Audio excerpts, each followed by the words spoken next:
Good afternoon. It got really quiet. I was just sharing that I was having some trouble with my phone with my contacts, and so RJ was trying to fix it earlier, and he had deleted it. It was Bill's contact, and he said, "Oh, it'll come back." So I just thought maybe Bill will take RJ off. We're all supposed to print my keys. So good afternoon, everyone. Having a good day today? Yeah. Yeah. A little squirrely at finance. But we should have fun. I don't think finance people oftentimes have fun. We do.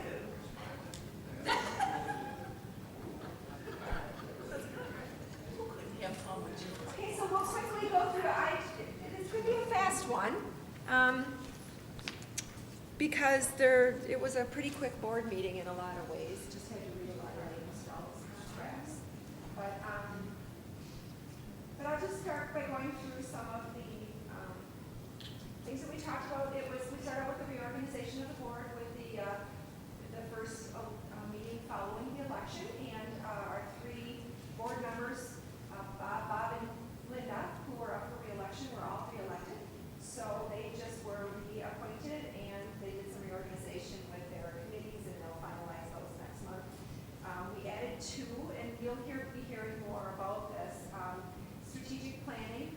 And I think I've mentioned, we're going to look at our vision and our mission, and it's been 10 years since those have been revised, and that's the strategic goals. And we're done 5 years ago, so we'll start that process this summer. We'll start to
And I'm gonna tell you right now, those of you who think you're gonna freak out over it, no one can freak out more than me.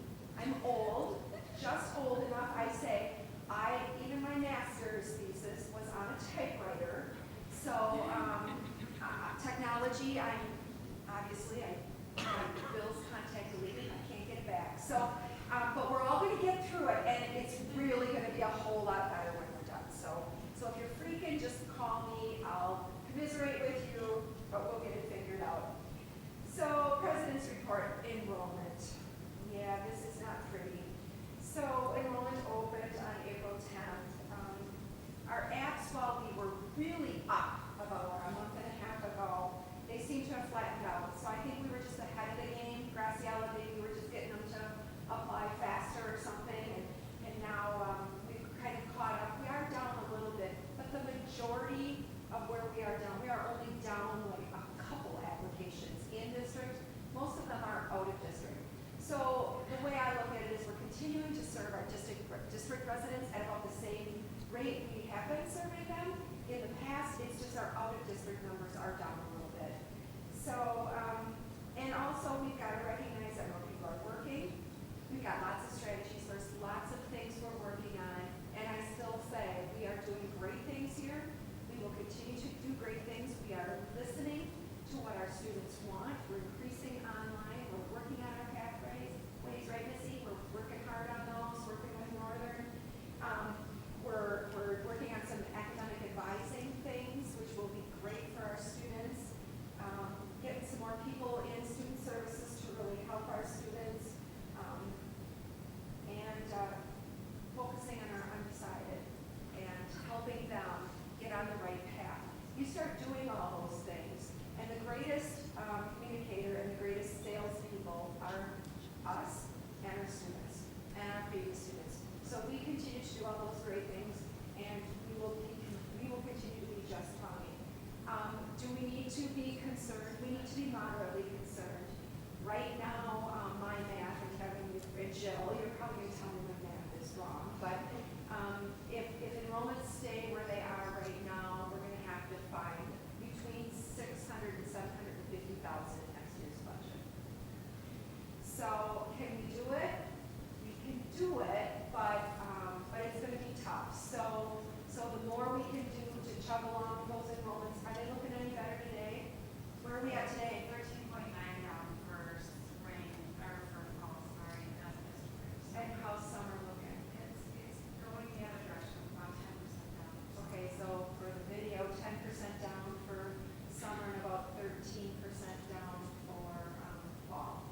So it's better than it was, but we still want to keep moving in a good direction. So anything you can do, talk positively about cash out in the community. Don't talk about the tuition increase, and if you have to, if people ask you, say, we are still a really inexpensive higher educational institution compared to four-year universities and for-profits. So we need to continue to say that the media did not do us a lot of favors this spring with our tuition increase, but we're going to continue to be positive and say, yep, state's not giving us any money, so we had to increase our tuition, so we continue to provide our students a good education. And that is our saying. One of the things, I was at full faculty this week, and one of the requests was some talking points. And what I just said is an example, and we're going to get those together. I haven't had a chance to shoot those off to you yet, Katie, but so we're going to work on that so that when people are out in the community or people get questions, they have some talking points to share. And I think, again, we continue to send that positive message. We keep working on the things we're working on. And at some point, even if we can just flatten out, that will help us so much with our budgeting, and it'll help us so much with our projections. But this up and down stuff, well, mostly down stuff, just makes it so much harder to predict. So we're going to be optimistic and hopeful. There's also another factor that's influencing our enrollments, and that is some changes that are happening at ICCB regarding how many credits you can have in a program. Some of our programs have more than what the ICCB is now saying we need to have, which is 60. So some programs have already started that process, so that's affecting our enrollments. So if you go from a program that had 74 credits and now you only have 60 14 credits that every student who goes through that program doesn't have to take anymore. So that's going to affect your enrollments, but it's the right thing to do for our students. So we understand that, and so we're trying to factor that in, and we just have to make it up in another way. So keep spreading the good word. Keep saying what a great place this is, and what a good job we do educating students. Last week, a team of 8 of us went to the Equip Strategy Forum in Oak Brook and spent 3 days talking about how we are going to, our project is onboarding adjunct faculty. There will definitely be some spillover because once we get a really good process for how we onboard adjuncts, we can look at that model for onboarding regular or full-time faculty and all the other positions that we hire into our college. Adjuncts right now teach approximately 40% of our classes. Yes, about 40% of our classes. Full-time faculty teach about 60% of our classes. So that's a pretty significant amount of instruction that is done by people who are not regular employees, and we need to make sure that we're doing everything we can to help them get ready to be in front of our students on day 1. So this will be our project for the year. Anne Marie Green and Mark, there you are, Mark Lanting are leading that project with the help of lots of people. Obviously, HR has to be pretty involved, but I think it's going to be a great thing, and AQUIP is all about continuing to improve your college, and that is exactly what we're doing there and working on. Yesterday, I went over and I was in Rochelle yesterday and had a meeting with the accountant, the president at Sauk Valley, and Jason Anderson, who leads Redco, and continuing to talk about partnerships. And I really think in these economic times, this is the name of the game. What are the good things? We've gotten some requests in the last couple weeks from both DeKalb County Economic Development and Redco Rochelle Area Economic Development of companies wanting information about workforce development because they're looking at moving into our area. So we're keeping our fingers crossed. We have to be, and this is huge, we're good partners. And what Jason told me yesterday about a company that was here earlier this week is that one of their first questions was, what do you have for workforce development in your area? And right away he said Kish, and then he said to me yesterday, from now on we've got to have another table when we have those companies and talking to us. But just last week, Paul Borek over at DeKalb County, he and I were talking one night, he had the same request that he was courting a business that was looking at coming to the area as well. So this is good news for all of us. The more businesses are moving in, it'll help spur our economy. But you know, as more people are employed, that also affects our enrollment. So we know that that's part of the issue. But good stuff happening. Graduation. There won't be another presidential briefing before graduation, so I'll talk a little bit about graduation. 152. No. Where's Becky? Right here. Hi, Becky. 285 total Oh, for wow. both ceremonies. That's probably the largest since I've been here in 24 years that we've had for graduation. Plus the 8 from GED and one from short-term training. 285? 291. 291 people walking on Saturday, May 20th at Kish graduation. Yes, applause.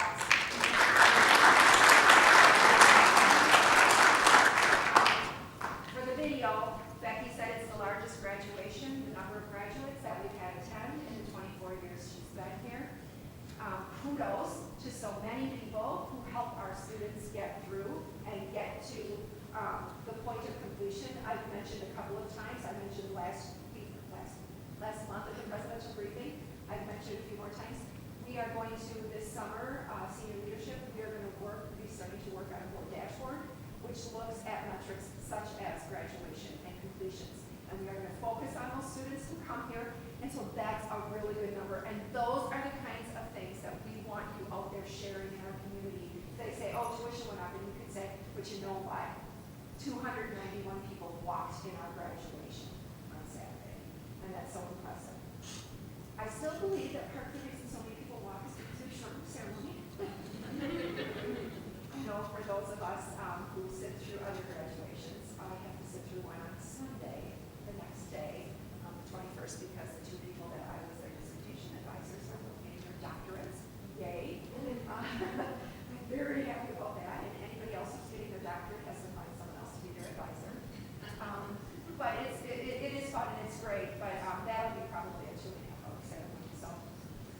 graduation that weekend, but it's so great to celebrate, and we want people to come, and I do believe that by shortening our ceremony, and again, focusing it not on the speakers at graduation, but focusing on the students. That's why people come to graduation, to see the students. That only helps us continue to get better. So it'll be great to have so many people. We're going to be busting at the seams even with 2 ceremonies. And most of you have heard, I hope, that we're doing both ceremonies in the morning, 9 and 11, so that people still have most of Saturday to enjoy, because we've shortened it up. We can get them both done in the morning. So looking forward to it. It should be a really great event, and I hope lots of people will be there. It really is a great celebration, and looking forward to it. Do you want to talk about the auxiliary budget too? A little bit, mention that.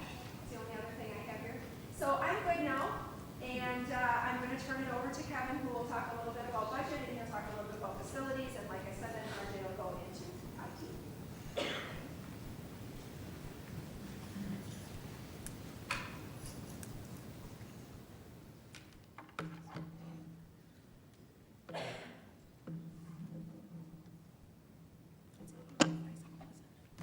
Should be good.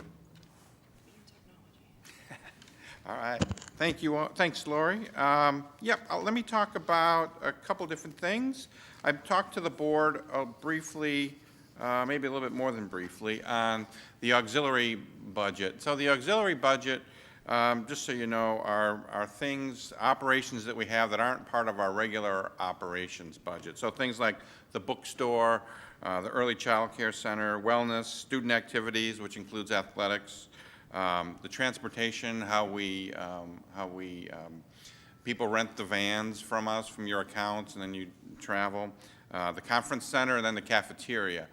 And so we just talked to the board about those 7 areas and kind of gave them a history of the last few years where we've been. And where we've been the last few years in the auxiliary budgets hasn't been good. And it's really for 2 reasons. One, our enrollment is down. And so when enrollment is down, we're putting fewer dollars into the student activity fee, that $6 fee. That goes into the auxiliary fund, and that helps pay for student activities and helps pay for athletics. And so when that goes down, there are fewer dollars to spend there.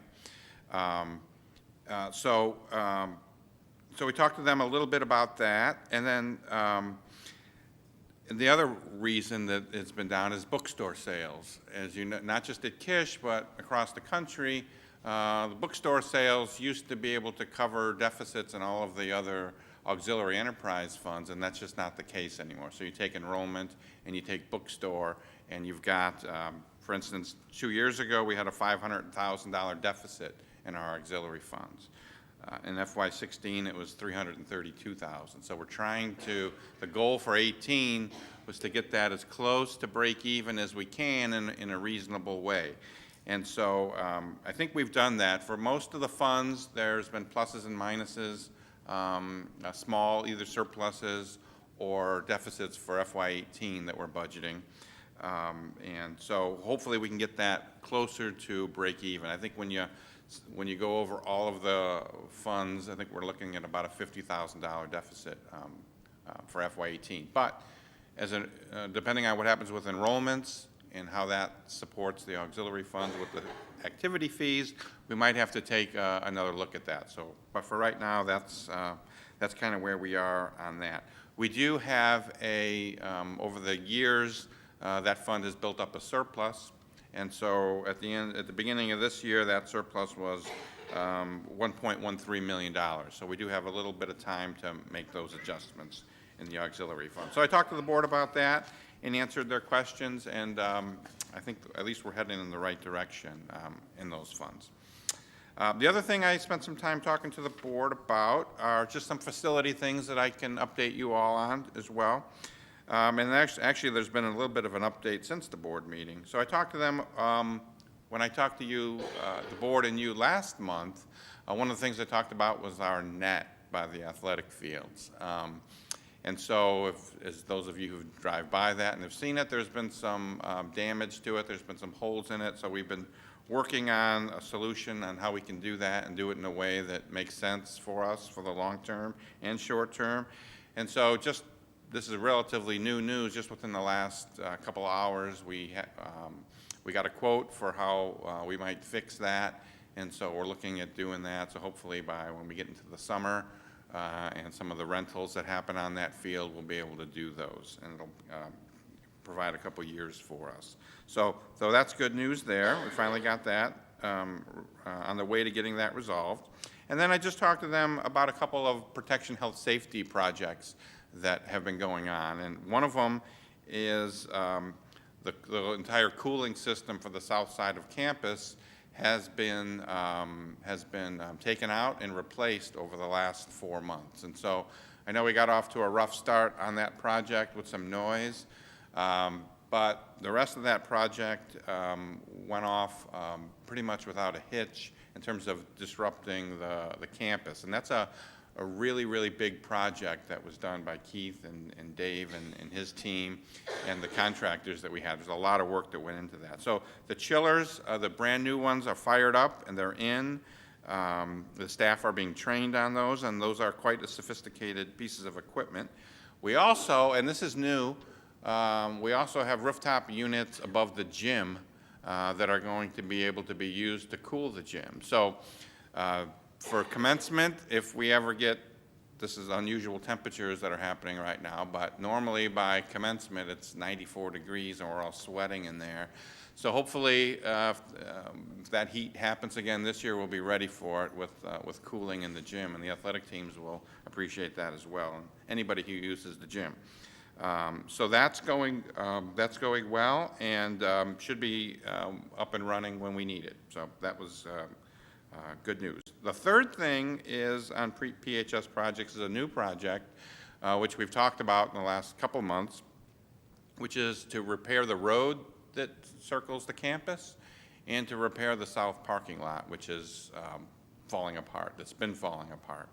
And so just to give you an idea of how that's going to work, and we're, of course, it's all weather dependent, but what we're looking at is, let's talk about the ring road. So the week of May 30th is being targeted as the week where they would do the filling of all the cracks that have developed, and then there's a few places that they're actually going to have to take out the road and replace it. But the road will be open during that whole time, and so traffic will be able to move forward. That Friday, that June 2nd, is when they would seal coat the north part of the ring road, and so that would be closed to traffic, but we're closed that day, so it shouldn't be an issue. And then the south parking lot, the west side, so the part in front of the conference center, that's going to be closed between May 22nd and July 28th. The east side we're going to keep open a little bit longer because there are some conference center activities that have to occur, and they need to park in close proximity. So we're going to keep the east side open a little bit longer, so that will be closed from June 19th to July 28th. And then they're going to be working on really taking everything out and then putting it all back. The idea would be for them to wrap that up by the end of July. July 24th to July 28th is when we would restripe everything. And then we would seal coat the south half of the ring road. We don't want to do that in the beginning because, as you might imagine, there's going to be a lot of traffic, construction traffic, and so we don't want to mess up the road right after we seal coat it. So that project is being planned. It's a complicated project. There's lots of moving pieces, but we hope to have that ready to go by August 1st. So as people start coming back for the fall semester, we're ready for them, and we hope there's going to be a lot of them coming back for the fall semester. So anyway, just updated the board on that, answered their questions, and I think we're ready to move forward on those. So, thank you.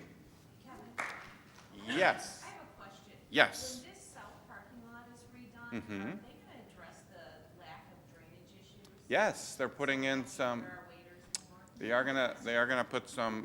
What's that? Oh, I'm sorry. The question was, are we gonna make any improvements to the south lot to get some of the water off of there, drainage-wise, after a big rain? And yeah, they are gonna install some new drainage in there. Mhm. Thank you. Yep.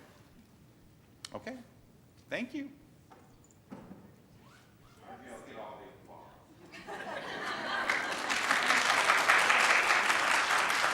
I appreciate it. I appreciate it.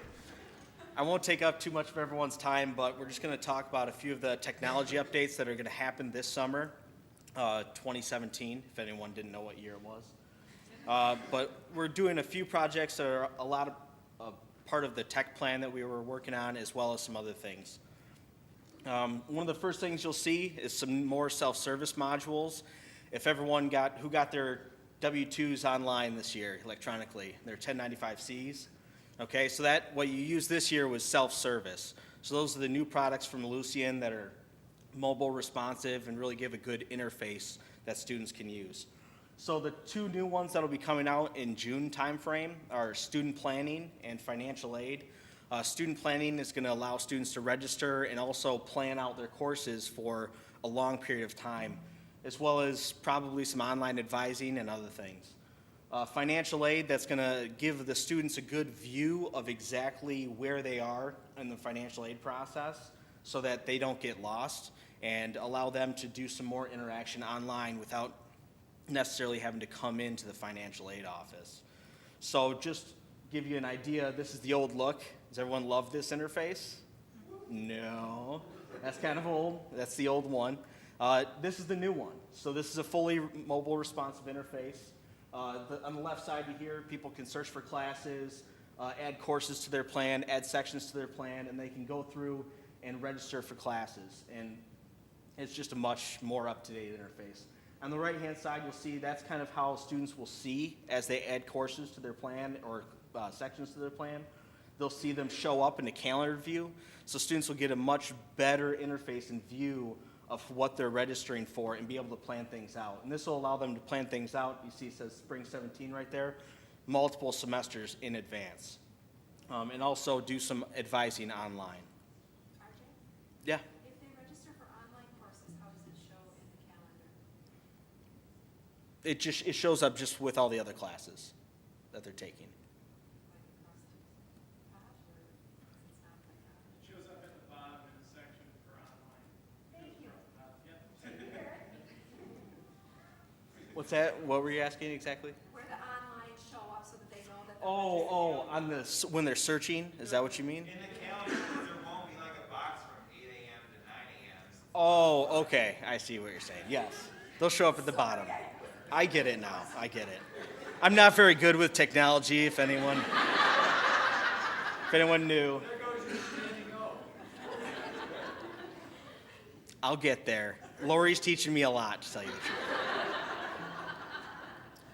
Do you have another question?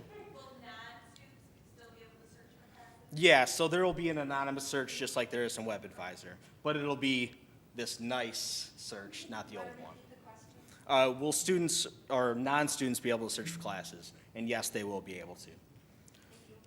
All right, so the next one is Office 365. Who knows what Office 365 is? Okay, a few. So, well, that's 360. It's 360. Office 365, that's an online version of Office. So what Office 365 is, it gives you all these different things in the cloud.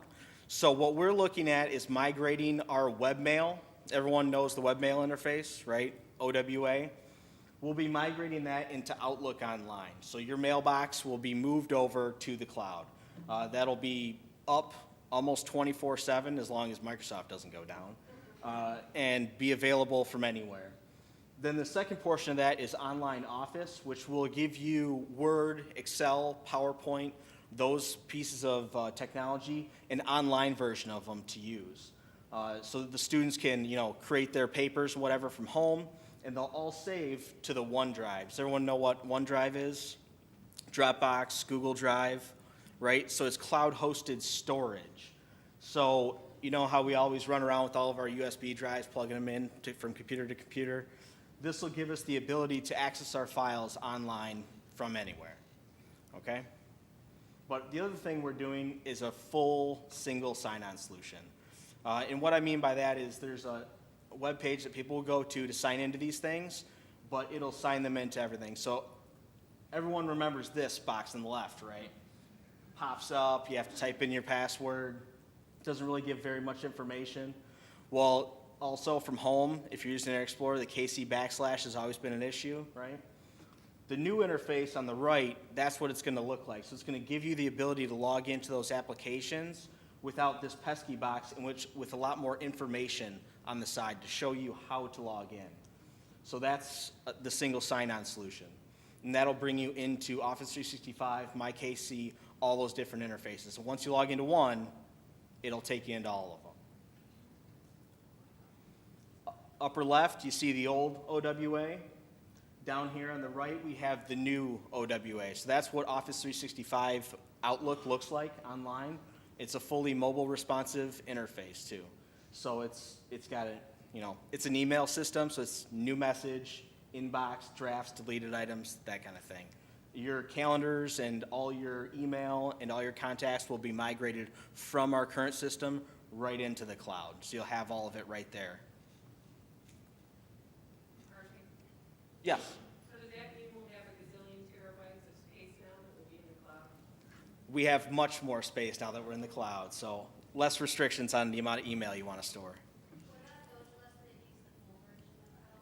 Yep, the full version of Outlook will work with or Office 365. Yep. Bill? Will the cloud work on cloudy days? The cloud is only there on cloudy days, Bill, just for you, just for you. I appreciate that one. Next time you're up here.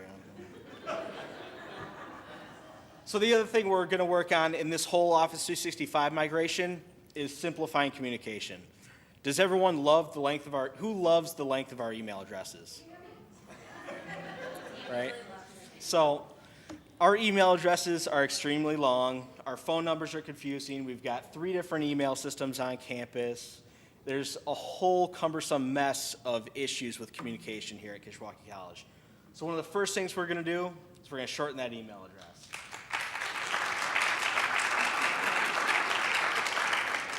I was thinking about getting fog machines, but it was a little too much, they said. So the first thing we're going to do is a new domain name. So we're going to switch over from kishwaukeecollege.edu to kish.edu. I feel like I'm a keynote at a gigantic conference over here. The other thing is we're going to shorten up your email addresses. So instead of the first name, dot, last name, at, we're going to shorten it back up to just simplifying it at your username at kish.edu. So now saying your email address across the phone to that person who has no idea what Kishwaukee is going to be much easier.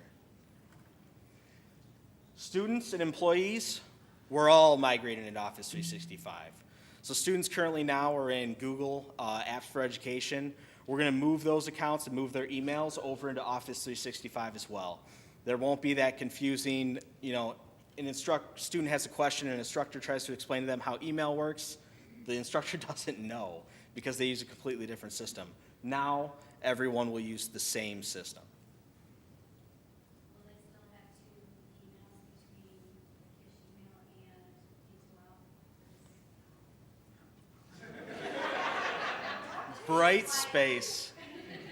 So for Brightspace, there's going to be a couple of things that are happening there. Office 365 integration. So there's a widget within Brightspace that allows single sign-on directly into Office 365. So say a student wants to upload something to their grade or upload an assignment. In there, it usually says browse. You guys know how to upload a file. You click browse, you select the file, right? There's going to be another option that says open from OneDrive. So now when those students work on anything, anywhere they are, and save it in their OneDrive, they can open it from their OneDrive directly into D2L. There's also the ability for them to log directly into Outlook online. But one other thing we're going to do is remove the inbox from Brightspace. So that'll take away that secondary email that students have. So now we're going from the 3 email systems all the way to 1.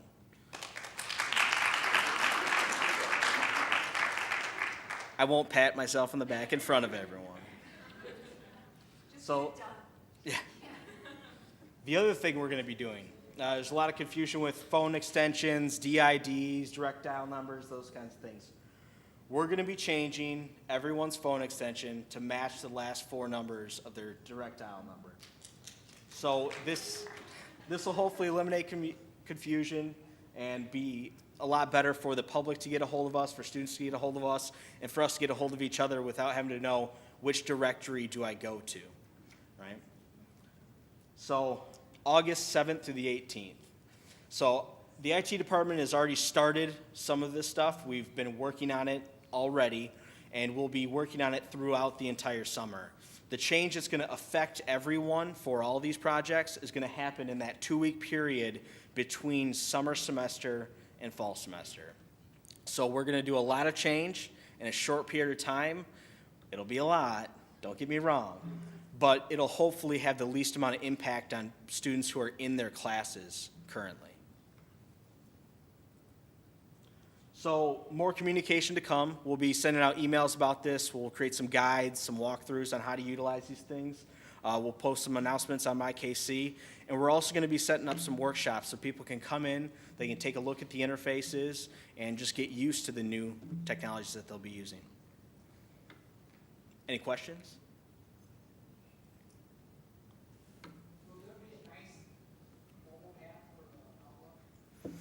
A nice mobile app for Outlook. I don't know if there's a mobile app for Outlook. I know that most phones have Active Sync, so you're using Active Sync for your Outlook access. Same thing that we're doing now with Exchange. Yes, Jill? My ID is one of those with 5 digits after it, so that's gonna be embedded in my email, is that going on? Yes, and we can reduce the number of digits that are in your username too. So that's something we've been talking about recently. Yep. Oh, sorry. Usernames that have more than 2 digits after them is what Jill's question was. Can we fix that? Yes. Anything else? All right. Thank you.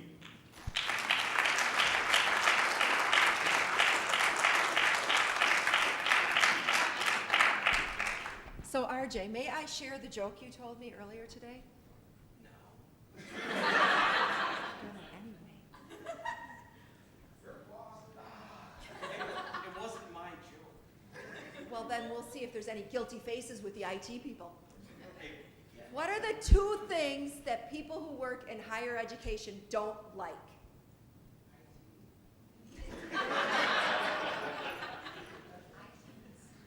Change and the way things are.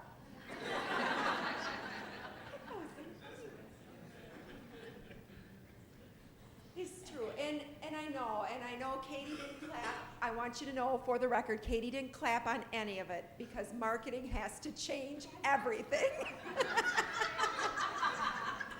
So I don't know, Rhonda, are you with Katie? Did you clap at all? I was not clapping either. Okay. Where's you? Oh yeah, Connie's got to print it off. So we can appreciate that this is going to be a little crazy, but again, we're going to help. We're going to do a lot of things to help people get through this, and it's going to be good for all of us in the end. It's going to make things simpler. Thank you. We're going to be very nice to our friends in IT. They're going to have a lot to do this summer, but I think in the end, it's all going to be really good, and we've got to keep moving this college. They like food. We like brownies. They like brownies, cookies. I'm sure we can.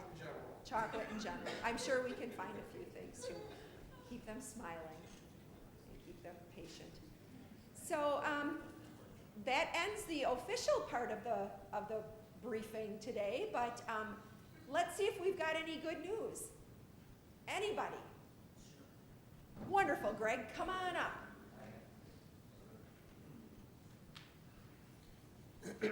All right.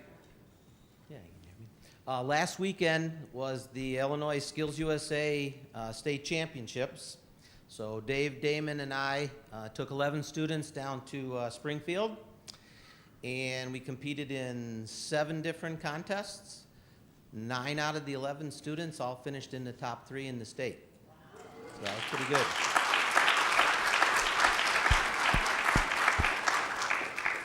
So we had power equipment technology. They finished first, second, and third. Automotive refinishing finished second. Collision repair finished 5th. Diesel finished 14th. And had a student from nursing compete in 2 contests. Actually, I think she's like in pre-nursing, taking her gen ed still, but she did come from the KEC nursing program. She did first place in medical terminology and first place in health occupations portfolio. And our CSI team finished first. And just to give you an idea just how tight the competition is when we're competing with the best from the state, the CSI team beat the second place team by 1 point. So they made one mistake that cost them a point, made the difference between getting to go down to Louisville, Kentucky this summer for the national championships. So that was really good. And then also, another piece of good news with that, 3 KEC students who are graduating seniors, and they will be incoming freshmen this year in our criminal justice program, they were elected as state officers. So we'll have 3 state officers next year. They get to go to nationals as well, and I get to go down there with them, and we got 3 days of leadership training and stuff to get them ready to be state officers. So, but that'll be pretty fun, and actually that's a big thing for our college to say that we have 3 officers like that. So it was a great couple of days. Congratulations. Those students will be recognized at the June board meeting, and so that will be. Yep. And the college, of course, will support those students going to Louisville. So it's a great thing. My announcement isn't as fantastic.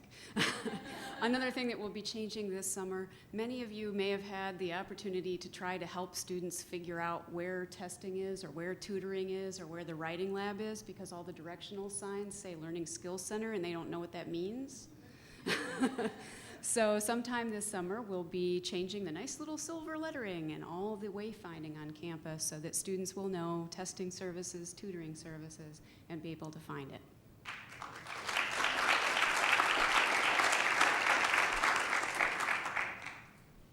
We will continue to do presidential briefings throughout the summer. I know there'll be a lot less people here, and small groups will take, even people who work all summer will take vacation and things. But we'll continue to do the videos. There's still a lot of things that are going to happen. Like, for example, next month we'll be approving a food service contract.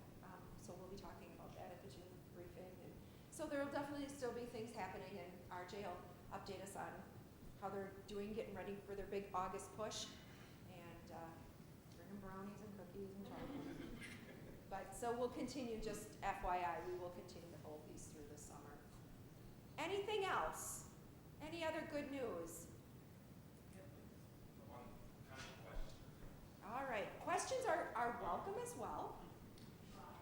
You spoke earlier about workforce development, and that just kind of made me remember something from like a month ago I was supposed to ask someone about, and saying it in a public forum might make more people think about it. But my mom is an instructor for special needs students at Genoa Kingston High School, and one of the things she has done is set up kind of what I would call workforce development with the city of Genoa, so the special needs students can actually begin some career training. And with them particularly, it's just janitorial work, but that's still life skills that they can build to hopefully get a career or something.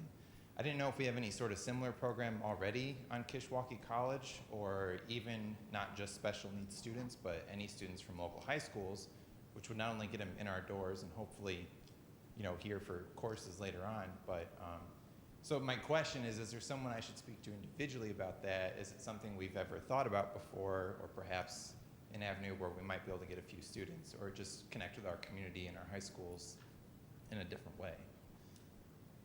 Okay, so I have a couple of responses to your comments. Number one, janitorial is critical. There'd be Yeah, nothing- sure. There'd be I didn't nothing mean worse to than minimize dirty it, halls and sorry. dirty toilets. So those of you who work Yeah. in those services, I love you. Thank you. Thank you.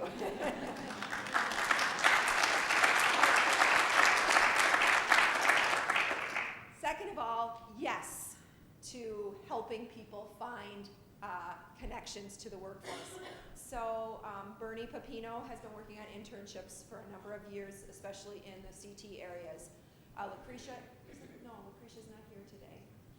She's probably out with businesses, but Lucretia also has begun helping in that area of connecting students to jobs, to internships, to other kind of experiences. We are also starting in student services with our plan for undecided students, that part of their experience is going to be doing job shadows, informational interviews, and other things that connect them to the workforce, because that's really how you learn to, or you figure out what you want to be when you grow up, or what major you want to go into. So it is a huge initiative here, and I think we do a pretty good job. If you look in that report to the community, there is a list of the businesses that we do internships with, and it's long. So we do have a lot, but you know, you bring up a good point. People don't really know it, and people aren't aware that we have a lot of these opportunities. Yes? Microphone, you better come to the microphone. So kill two birds with one stone, right? So with We Owe a Youth, especially for those individuals who have a disability, if they're like in transitioning, so they would have completed high school, but they're still going on in high school because they have a disability, we do have a paid internship, what we call work. It's a work opportunity. So we pay students $10 an hour. We help them with mileage reimbursement. Most students will fall into that eligibility criteria because they would be considered out of school per se, and then they would be under the age of 24. So we do have programs that work. And I actually work a lot with Genoa Kingston, going through their RAMP TNT program that focuses on students who are in transitioning. So that is, so you can see me too. I'm Dariana. So thank you. Thank you for the question, Ben. Okay, come on up, Melissa Gallagher.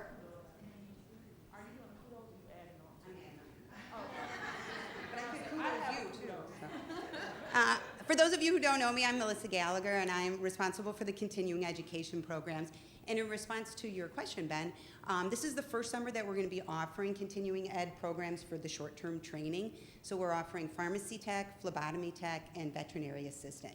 Our pharmacy tech and phlebotomy tech classes are full. And the exciting thing is that I reached out to all the high schools to let them know that this might be an excellent opportunity for their graduating seniors to get a foot in the door in a career. In the space of a summertime, they can complete the classwork and complete an externship. And we just heard from our spring participants that many of them are employed already. Soon, even before they finish the program, their externships hired them. So that's very exciting. Pharmacy tech, many don't know that as a 16-year-old, you can work in a pharmacy. So we have a couple of 16-year-olds that are going to be participating in our class this summer. So they're juniors in high school that will be here on campus completing the pharmacy tech program. So we're really excited about that. And our vet assistant program continues to interest people as well. So I would welcome any of the high schools to reach out to me. DeKalb High School sent a blanket email to everyone letting them know about our program. So we got some good interest from them as well. And I did reach out to the other high schools too. So your mom is welcome to contact me to find out more about our programs. But we're very excited to offer these summer sessions. Very good.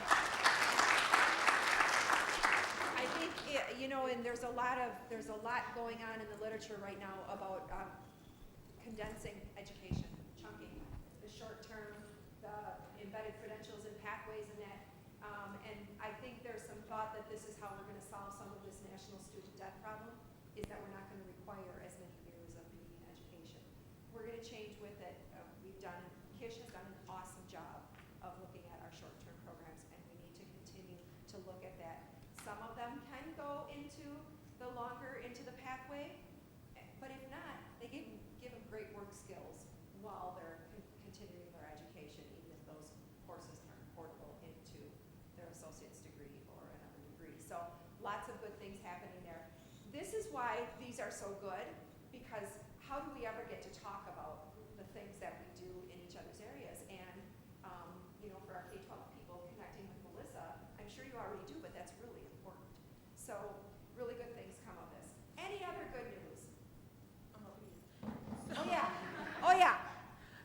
a couple of kudos. I try to give kudos. I don't think you were here last time, Greg, when I gave a kudos to you. But I really appreciated, he brought down, I said last time, he brought down 3 students that was at KEC, and they will be doing a collision repair. So those 3 students that's doing the criminal justice, I need them to come down and see me too, because we can potentially help them. But another kudos goes to Shelly Lawson. We were able to collaborate and really help with a student, a young man, single father, and just struggling through classes. And so this semester wasn't his semester to shine, but we can help him next semester. And then that way we can also assist him with child care services, with transportation, with helping to pay for his classes. So I really appreciate that, because oftentimes we won't know what's going on, but faculty, you know, those individuals who are working with those students that's coming right into their departments, they know exactly what's going on. And so we do really rely on you all to inform us of what's going on. Another kudos is to Tim Beneziak, I hope I'm saying his name right.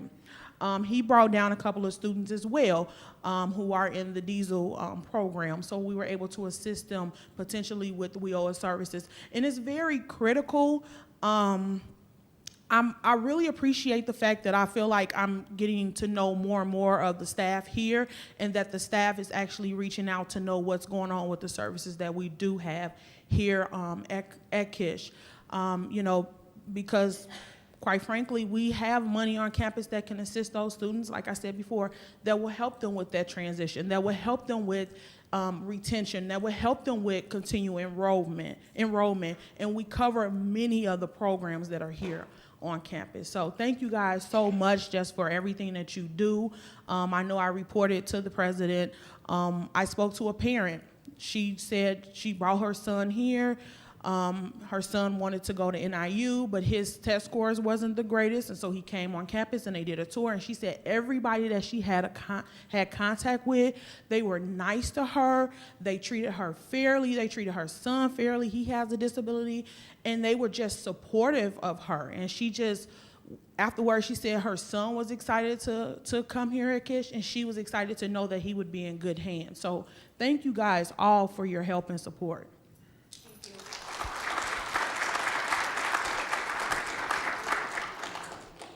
Dr. Bill.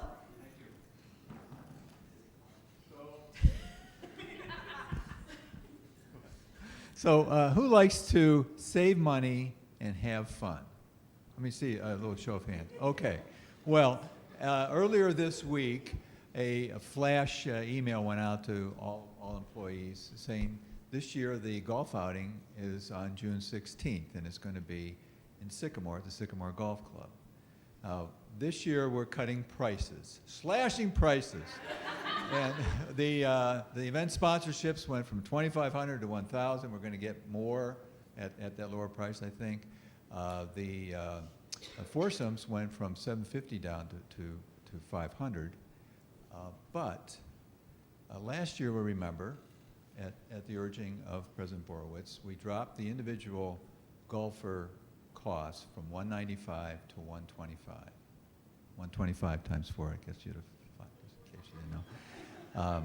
But, flash, if you're interested in playing and you just want to be a single or you want to get together 4 golfers who are employees, if you do so before June 1st, the cost per golfer is $100.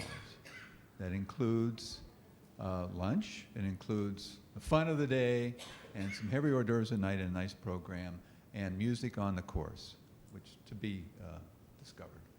So let us know. Missy? Is there any room for a person to have a golf cart and sell snacks? That's sort of built into it, but if you want to help with that, see me afterward. That would be terrific. Right. Do you make snacks like cookies or something? Oh, okay. Well, we'll talk. Okay. Any questions? Thank you. Yes, I think that's an important note, though. If you're not a golfer and you still want to be involved, there are opportunities. And even if you're not a good golfer, find some other people who are not good golfers and just go out and have some fun to support student scholarships. He's slashing. He's got a big sale going. Anything else today? You should have said 99.99. She's in sales. All right. With that, we'll conclude for today. Thank you again for all you do. Have a great rest of the week, and I look really forward to seeing everybody tomorrow night.